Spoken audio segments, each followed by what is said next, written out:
नमस्कार, आप देख रहे हैं जे प्राइम भारत और मैं हूं आपके साथ ज्योतिका। आइए रुक करते हैं खबर की ओर। हरदोई में मौसमी बीमारियों, वायरल फीवर एवं बाढ़ से उत्पन्न बीमारियों के लक्षण एवं बचाव व स्वास्थ्य विभाग की तैयारियों पर सामुदायिक स्वास्थ्य केंद्र प्रभारी डॉक्टर प्रवीण दीक्षित से जनतंत्र प्राइम ब्यूरो प्रमुख संदीप कुमार के साथ खास बातचीत। इस समय हम मौजूद हैं सामुदायिक स्वास्थ्य केंद्र शाहाबाद में। इन दिनों मौसमी बीमारियों सहित वायरल फीवर आदि जो बीमारियां हैं वो तेज़ी से बढ़ रही हैं, मरीजों की संख्या भी बढ़ रही है। इसी मुद्दे पर हम बात करेंगे यहाँ के जो अधीक्षक हैं प्रवीण दीक्षित डॉक्टर, उनसे इस मुद्दे पर बात करेंगे कि क्या ऐसे लक्षण हैं और क्या बचाव के कारण हो सकते हैं जिससे मरीजों को सुझाव दिए जा सकते हैं। सबसे पहले तो डॉक्टर साहब नमस्कार। आपको भी नमस्कार, सभी लोग को नमस्कार। सबसे पहला प्रश्न है कि जो वायरल फीवर हैं, मौसमी बीमारियां भी हैं, इनके लक्षण क्या हैं?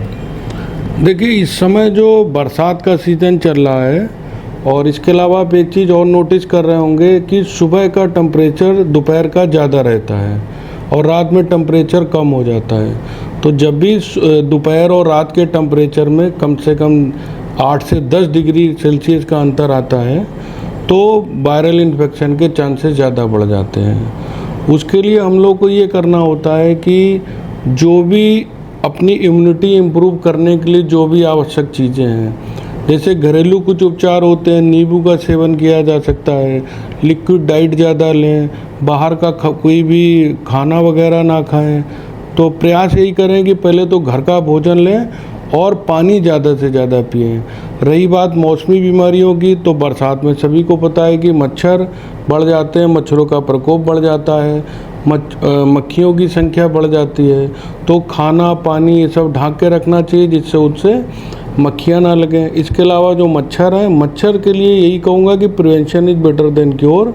आप इलाज से ज़्यादा बचाव की तरफ जाइए। छोटे बच्चे आपके घर में हैं तो उनको पूरे आस्तीन के हाथ और पैर में कपड़े पहनाइए, शूज़ और सॉक्स के साथ स्कूल भेजिए। इसके अलावा जो बड़े वयस्क हैं वो भी पूरे आस्तीन के कपड़े और ये सब पहने। इसके अलावा बचाव के लिए रात में केवल और केवल मच्छरदानी का प्रयोग करें, क्योंकि जो भी आप मॉस्किटो रेप्लिकेंट क्रीम या जो भी फ्यूमिगेंट जो भी यूज करते हैं आप, वो सब आपको ऑलरेडी हेल्थ में नुकसान पहुंचाते हैं। डॉक्टर साहब, दूसरा हमारा सवाल है, सामान्य दिनों की अपेक्षा इन दिनों क्या मरीजों की संख्या में बढ़ोतरी हुई है और इससे किस तरीके से देखते हैं? सामान्य दिनों की अपेक्षा देखते हुए अगस्त सितंबर अक्टूबर में मरीजों की संख्या थोड़ी बढ़ती है। उसका मेन रीज़न यही रहता है कि जो बरसात होती है, बरसात में मच्छर जनित रोग बढ़ जाते हैं, मक्खियों का भी प्रकोप बढ़ता है, इसी वजह से होता है ऐसा। बाकी रही बात शाहाबाद तहसील हॉस्पिटल की, तो ये बताना चाहूँगा कि हमारे यहाँ टोडरपुर ब्लॉक से काफ़ी संख्या में मरीज आते हैं, पिहानी तक से मरीज आते हैं, पाली भरकनी से मरीज भी आते हैं। इवन नगर का बगल का जो ज़िला हमारा शाहजहाँपुर है, वहाँ सेरा मुँह दक्षिणी से भी लोग सेवा लेने आते हैं, तो इस कारण भी भीड़ रहती है हमारे यहाँ।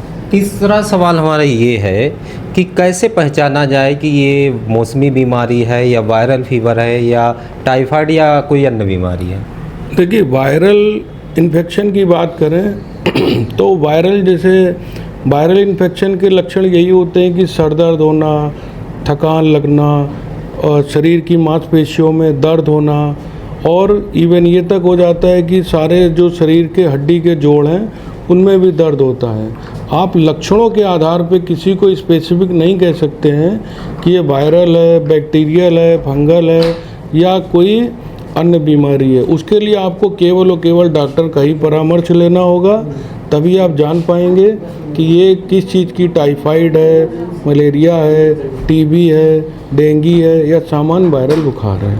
एक और डॉक्टर साहब सवाल है हमारा कि इन दिनों में बच्चों और बुजुर्गों को क्या सावधानियां रखनी चाहिए? देखिए, मैंने पहले ही कहा था, इस समय सबसे ज़्यादा हम लोग को बचाव मच्छरों से रखना है। बच्चों को विशेष रूप से मच्छरों से बचाव के लिए रखिएगा, क्योंकि बच्चों की इम्यूनिटी कम होती है वयस्क को देखते हुए। तो अगर बच्चे फुल आस्तीन के कपड़े शर्ट पहनेंगे, मच्छरदानी में रहेंगे, तो इनको चांसेस कम होंगे मच्छरों वाली बीमारियों से। और यही कार्य हमको वृद्ध लोग के साथ करना है, क्योंकि उन लोग की भी इम्यूनिटी कम हो जाती है। तो एक और हमारा साहब सवाल है कि शाहाबाद तहसील क्षेत्र के कुछ गांव हैं, वहाँ पे बाढ़ भी आई है।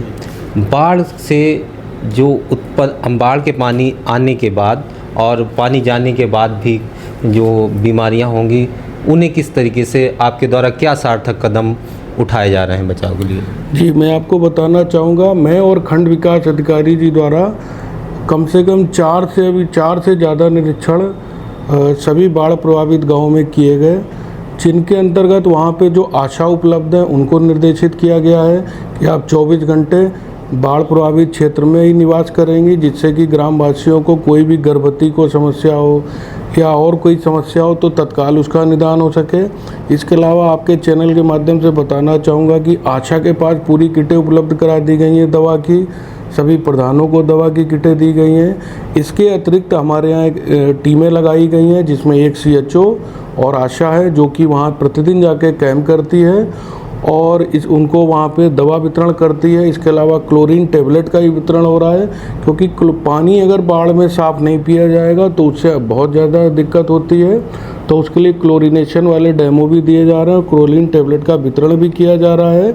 और इसके अतिरिक्त आपको ये भी बताना चाहूँगा कि दो रैपिड रिस्पांस टीमें हमने डॉक्टरों की बनाई हैं शाहबाद से, जिनको एज ए वार जोन की तरह दो जोन में डिवाइड करा है कि पर्टिकुलर, जैसे उदाहरण के लिए बताना चाहूँगा परेली, सिंगलापुर या वासित नगर, नराइया, जैसे 4 हमारे बड़े उपकेंद्र माने जाते हैं। उनके अंतर्गत 8-8 गाँव आते हैं और जो भी बाढ़ प्रभावित गाँव आते हैं तो उनके लिए एक अलग से एक डॉक्टर, एक पैरामेडिकल और एक 4th क्लास की ड्यूटी लगाई गई है 24 घंटे के लिए, कि किसी भी अकस्मात स्थिति में कोई भी समस्या हो तो वो डॉक्टर वहाँ तुरंत जाकर रिस्पांस करे।